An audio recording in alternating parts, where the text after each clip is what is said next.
look at this. What is this, Carlos? What is that? Dude, I don't even have my glasses. Oh, that is the internals of an amplifier. Yes. It's not an accordion. It's. Can you read what it says right above it? Big power, full range, Class D, 30,000. 30,000. 30 kW car amplifier, monoblock, Brazilian amplifier, 30,000 watts, car power amplifier. Wait, hold on. What is a watt car power amplifier? What? Exactly. It's a watt? But look at that. You can buy one, but you can buy up to 6.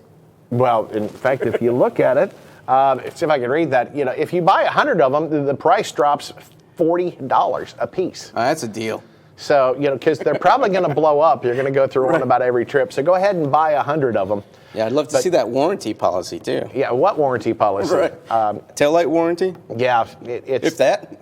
No, it's the 50-50 guarantee, Carlos. If it breaks in half, you can keep both pieces. There you go. Or 50 feet or 50 seconds from the door. But yeah, 30,000 watt amplifier. 30,000. Can you do the math quick? Think about how much current it would take to do that. No, I can't do the math for it. So if it's Class D, if it's, you know, Ernie and I actually did this. We were looking at it. So Ernie's like, what would it take to make that thing actually do that? I love how you guys already did it, and then you're putting me on the spot right there. That's because I'm grilling you, man. That's right. Been a long time since I had you up here with me, so I got to have some fun with you. And that is, we're just all having fun. But so take 30,000 watts if it's 80% efficient. And that's pushing. Most Class D amplifiers are, you know, 75 to 85, somewhere in there. But let's go. Especially with that price range. Too. Yeah, well, I'm not even sure if they're that high at that price range. Well, first of all, we're not sure they do the power, which is why we're getting to this. So take 30,000 watts, divide it by 0.8. So I think Ernie said that was what, 38,000 watts, Ernie? Do you remember? You give or take a watt or two, but that means that power supply has to draw in 38,000 watts to produce 30,000 watts. So where does that other 8,000 watts of power go? Heat. You're going to cook something. Yeah, that amplifier. It's not physically big enough to dissipate 8,000 watts of heat.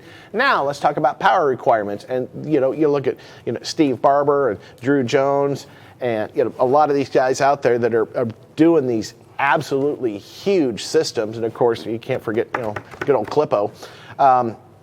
They've got the power to back that up. I mean, some of these vehicles are 50, 60, 70, 100,000 watts of power. But to produce 30,000 watts of power with 80% efficiency, you're going to need about 3,000 amps of current continuous to do that. It's going to be plugged into a wall. So our boys from MechMan, if you guys got your 300 amp alternators, how many of those are you going to need? 10. It would require 10 alternators at 300 amps maximum output to give you exactly 3,000 watt or 3,000 amps of current, and then you've got to have the wiring. So now you imagine, John, you spent all the money for all this alternator, right? Custom job getting it installed. You had to customize under the hood to fit all that down there or wherever you're going to put it. You spend all that money, you install the amplifier, and it doesn't perform. I'm going to be rather upset. I would imagine so. You pay for what you get. Exactly.